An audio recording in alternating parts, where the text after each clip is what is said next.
Hello, hola, and buenas, and welcome back to another very special mini episode of La Cuna Galaxiana. We thank you so much for being here with us. I'm one of your co-hosts, Rob Halon, and I have my co-host, Ananda Kirana, right along next to me. Today, we're going to be talking about the Mark Delgado trade that sent the midfielder to the Galaxy's direct rivals, LAFC. We're going to be getting reactions from Ananda. I'm going to be giving you some reactions, and we're going to get into this deal and what it means for the Galaxy. Before we go any further, though, I just want to thank everybody out there that's listening to this show, that's supported this show. We can't thank you enough. We really appreciate it. Remember, we are on the drive to 500. We're sitting around the 420-ish mark right now. So if you guys can go in there, hit that subscribe button, hit that like button, we would love you forever. I promise you, it only takes but a moment, and you're helping the show out greatly. So, guys, like I said, today we're going to be talking about this Mark Delgado deal that sends him just across the 110 to LAFC, the very first player to be sold from one to the other, and the third player to line up for both teams.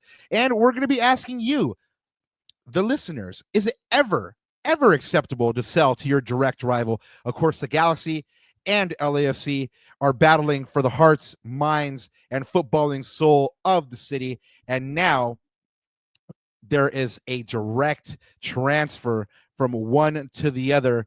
And Ananda, we really, when we look at this deal, we got to talk about these deal mechanics.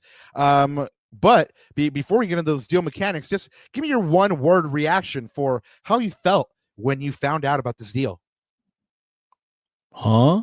What? Like just like that. Like literally like what is going on, right? Like just stunned actually. Didn't expect it. Came out of nowhere. Yeah, I gotta say, I was very stunned as well. Uh, it was different emotions than when Jalen left. I know some people were just Right. as gutted as we were when Jalen left about this Mark Delgado deal. So you may be wondering, why did this happen? Well, the Galaxy, it's no secret, they had to get cat compliant. So they saw this deal and it seemed too good to be true, or too good to pass up for them, and they pulled the trigger. So let's get into the deal mechanics. The Galaxy announced via press release today that the club had acquired 200K in 2025 general allocation money and 200K in 2026 GAM in exchange for the midfielder. And really, I mean, there's a lot of chatter about this deal, but brass tacks, I mean, this is a player that was going into the last year of his deal. At the end of 2025, he could have left for absolutely nothing. And so if you're looking at a player and an expiring contract, you're going to try to get something for that. And the Galaxy decided that they needed to, and they ended up picking up 400K in GAM from LAFC for the midfielder, and that's spread over 2 years. So, Ananda, what do you think? Is it enough? 400K in GAM? It doesn't look like it's enough on paper, right? Because if you look at what you're giving up a starting caliber player, Rob. We looked at the stats earlier and you probably have the press release in front of you, but he started 32 out of 37 games in all comps last year. He started 29 out of 32 games in the regular season. So you're getting a starting level player, man, a guy that's going to give you close to 90 minutes just about every single game. And what's one of the things we always say on the show, that one of the best abilities is availability, and this guy seems to always be available. He's a winner. He's won with two teams, right, under the tutelage of Greg Vanney. So he knows how to win, and he's been a consummate professional for his whole career. So on paper, I mean, we lost this deal, right? Because we kind of do this analysis in other sports like basketball, etc. We're not getting a lot in return. We're just getting sort of cap relief and general allocation money, right? And we know that Mark Delgado is worth more than a $200,000 a year player. I mean, his salary speaks for itself. Now, I think the interesting question is, will he still be that $800,000 and some odd player in the next year or the next 3 years when he has to do his contract extension? I think that's a more interesting question, and that's probably the question that the front office and Will Kuntz specifically was asking himself when he was presented with this proposition. Yeah, like you mentioned, is he going to be that same player? Well, he is 29. He is in his prime. I mean, it seems like he's been around forever. It's because he has been. He's like Diego Fagundes. He started in this league at 15 or 16. He's going for full circle. He started with Chivas USA. Made a couple stops, Toronto, the Galaxy, and he's going back to the franchise that was born out of Chivas USA's demise. The deal mechanics are what they are. I mean, the Galaxy have been trying to get cap compliant all summer. You've already seen them have to deal Gaston Brugman. You've already seen them have to deal Jalen Neal. And, people thought perhaps that the transfer salary call was done. And so that's why this one is such a shocker here, especially because, like we said, the central question remains, is it ever acceptable to sell to your direct rival? So the Galaxy end up getting the $400K in GAM. They end up getting Mark Delgado's salary off the books, which is just under $900K. It's $867. So $867 plus that $200K gives the Galaxy about $1 million in cap relief to play with here. But again, Ananda, the big question that's been on our mind all day, is it okay to sell to your direct rival? I mean, basically, the Galaxy turned around and sold a starting level player to LAFC and strengthened their rival. So is this ever okay? I think my simple answer is it depends. It's not a simple answer either, but I think, look, if you're looking at this from a purist, especially from a fan of the selling club, I think it's pretty simple, Rob. The answer is always no. The answer is always no, right? If you're looking at it from that point of view, because why would you want to help the team that you hate, despise, and want to constantly make fun of when they trip up, right? Hate watch is super real out there, right? Why would you everybody? I'm nothing but love here, man. Nothing but love. You know what I'm talking about. And so in that particular case, of course you don't want to, of course the answer is no. Why? Because we have pride in our team, right? All fans are this way. Most fans are this way, especially the purely passionate ones. We have pride in our team, Rob. And part of that pride too is not wanting to get bantered online by those obnoxious keyboard warriors from the other side, right? Like that's part of the issue here, is that our pride gets hit when something like this happens, right? Because of those things that happen online, etc. I may come back to that a little bit later. So I think, let me just start with that premise, is that I think as a passionate fan of the selling club, or just as a purist, I think the answer is always no. And I think rightly so, right? But I think there are certain cases, or maybe certain arguments, that would say, maybe if you are coming at it from a different point of view, or maybe even a neutral, maybe it is acceptable to sell a direct rival. I might talk about that in a little bit in terms of Mark Delgado's case, some of the cases too in the past that have happened between both clubs, and even other examples outside the league. But what do you think about that, man? Do you agree with that statement first? Absolutely. The selling club should never sell to a direct rival. But you're right. There are extenuating circumstances, but there has been a variety of different reactions to this deal. With Jalen Neal's deal, there was some folks that were saying, hey, it's okay. He needs to go play. There was others that were saying incorrectly, I believe. I don't rate him. It's okay that he left. But I haven't really seen anybody say, oh, we're okay with Delgado leaving. The point of contention is this larger question, whether you can sell to a direct rival or not. I'm going to leave you with the words of a great man before we see some of this reaction from Galaxy fans. A great man named Sir Alex Ferguson, who once said about Real Madrid, and that's not even a direct rival, that's just a Champions League rival, I wouldn't sell that lot of virus. I mean, you do not go ahead and give your competition anything to be able to use against you. And it seems like the Galaxy in this instance did. But let's go ahead and see how Galaxy Landia reacted here. Childish Blacktino says, I understand it's a business. I know decisions are made above my intelligence and skill level. I know we shouldn't get attached to players either, but this offseason has been shocking. Truth. In Kuntz, I trust, but damn, the roller coaster of winning it all to breaking up the squad. It's the bevy of emotions right there. Sean Steffen says, Last time the Galaxy dismantled their midfield after an MLS Cup, it didn't go so well. Hopefully things turn out differently this time around, but it's a dangerous game, replacing what works with something you hope works. LA Galaxy Rumor says winning is in MLS is tough. Have to win when you get the chance to. The club did. Now you have to retool and rebuild. Galaxy Fan Talk, shout out. The overreaction on the players that go by the Galaxy is wild, LOL. Plus, they've all been good business decisions. There's cover for all of them already or soon to be. Will Kuntz hasn't done anything yet to make me panic or not trust him. Timmy, responding, subtweeting Campeones, who said Kuntz is on fraud alert, said, yeah, after helping us win our first cup in 10 years, he's a fraud. Y'all are ridiculous. And then, that little slapping your forehead emoji.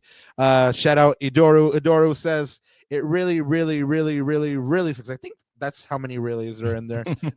5. Just one short of the 6th championship. Right. So it really 5 times sucks losing him. But if we want to build a second dynasty, we have to think more with our minds and less with our hearts. Game goes on. Ananda answered, the black and white version of this question. Do you so to your direct rival? The answer is no. He mentioned, though, that there are extenuating circumstances, just like with anything in life, right? So I'm going to say if it's one of those extenuating circumstances, you have to consider it. But it has to be a really, really good extenuating circumstance. I'm still in the no camp. You don't sell to your rival. You sell them a virus, but not a starting level player. Yeah. I mean, look, again, it's hard to argue against that. But I'm going to bring up, I thought about just other maybe corollaries or other examples out there that we could maybe draw some context from. And I know we talked before this in terms of trying to think of other examples in sports. And, the big one that always pops to mind, and I want to bring up for sort of the setup for what I'm going to talk about, which is this guy right here. If you guys remember this was probably the biggest. Oh God, it was. It rocked the soccer world, man. El traidor, right? El traidor. Hasta que los aficionados de Barça está tirando una cabeza de cerdo, de like what is it called? The like basically like jamón, right? The cured ham.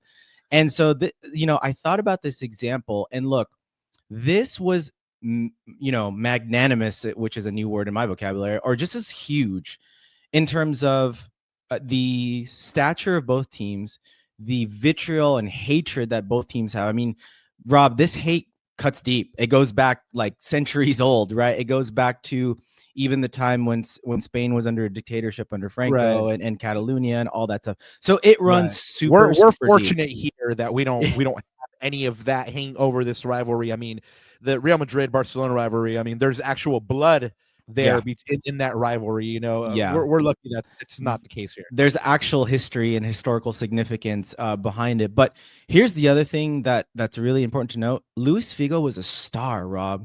He was arguably the best player other than Zidane, maybe, or Ronaldo, El Fenomeno.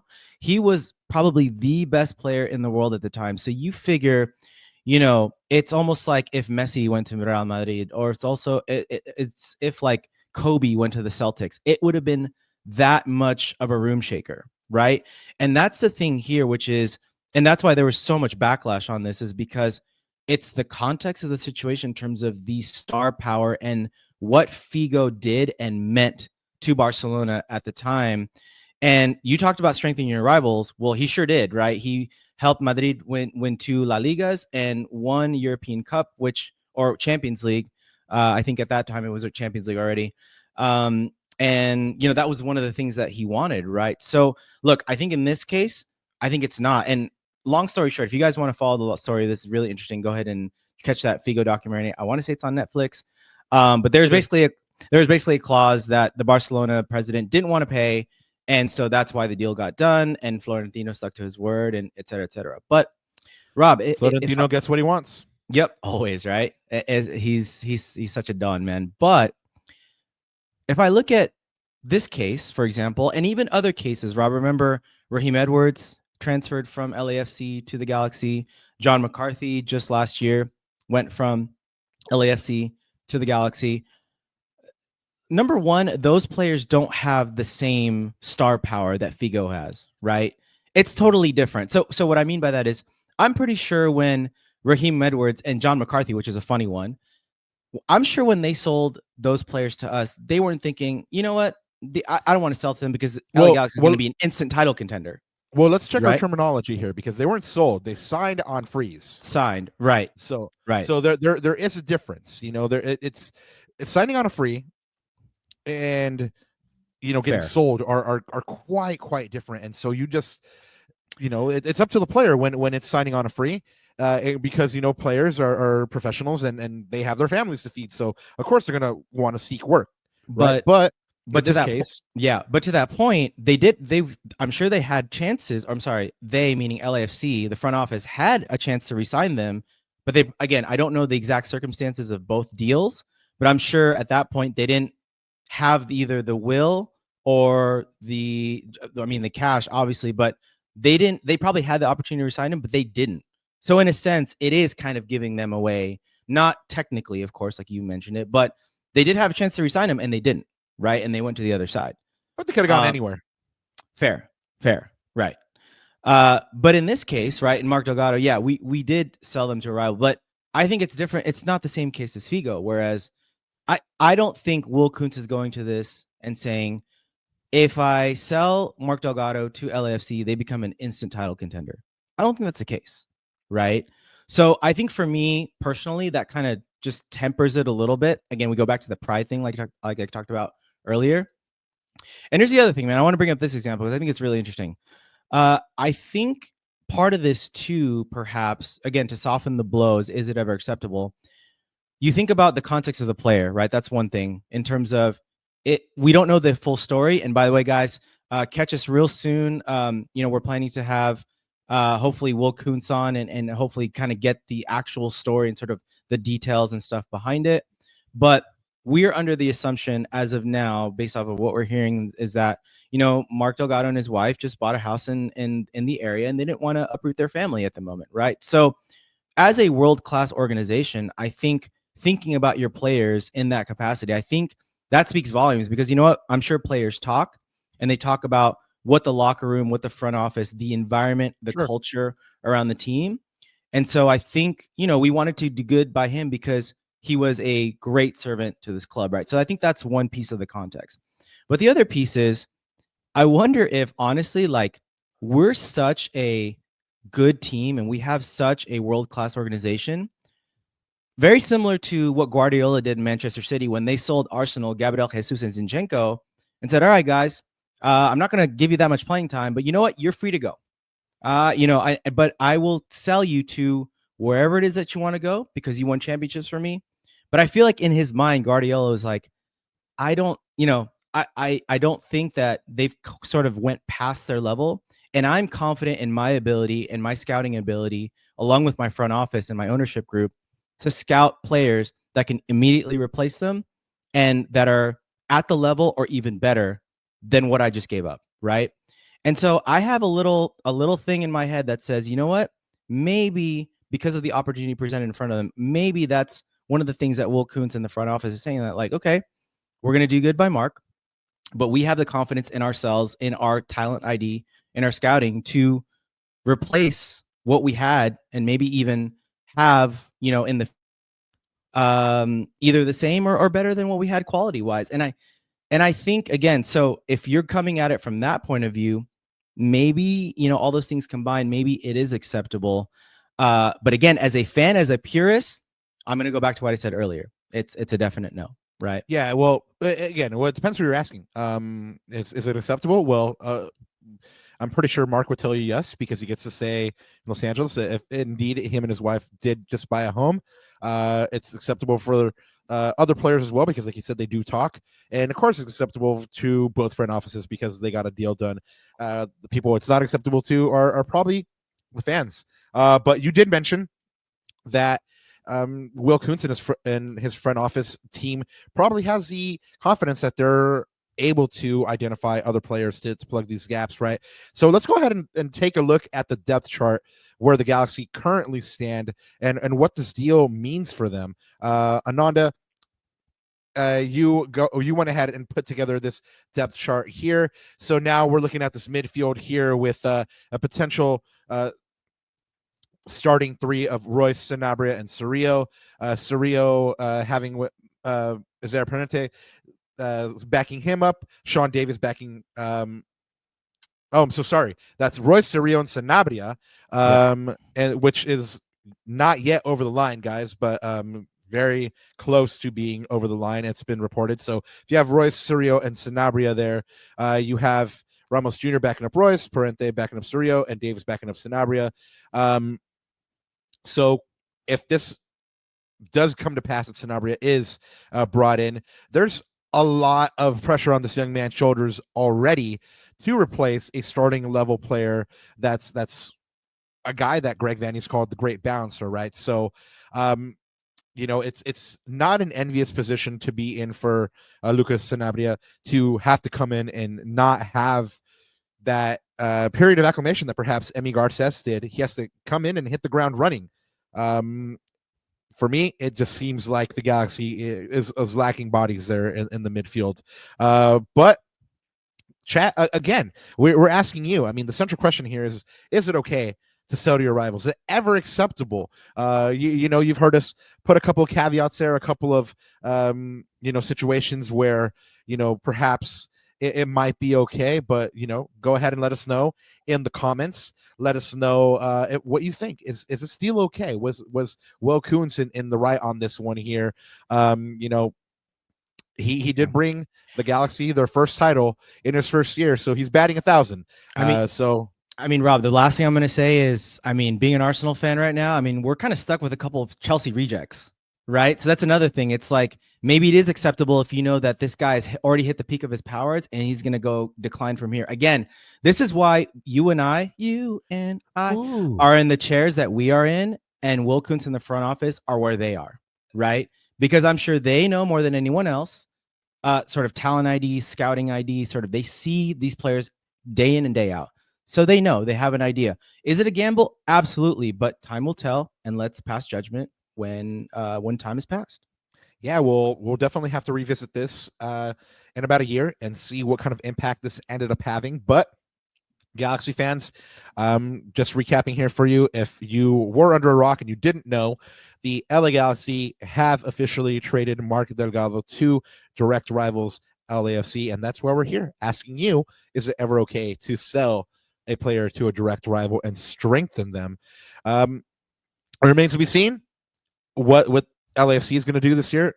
It remains to be seen if the Galaxy are done bringing in midfielders and players. But what isn't remaining to be seen is that we're going to be back with you next Monday when we bring you our preview here for the West and who might win the West with our good friend Don Favi Rankel. We want to remind you guys to please subscribe to the show. It takes just a moment, and you guys are helping us immensely when you do. Like and share. Tell your tío, tell your tía, tell your elotero, tell the milkman, tell the homie from the gym, put them onto the show. We would love you forever. And I think that pretty much brings us to the end. And did you have anything else to add before we get out of here? Only one thing to say. You know it, Papa. Ooh, one thing left to say besides LA strong and Vamos Campeones, and that's G.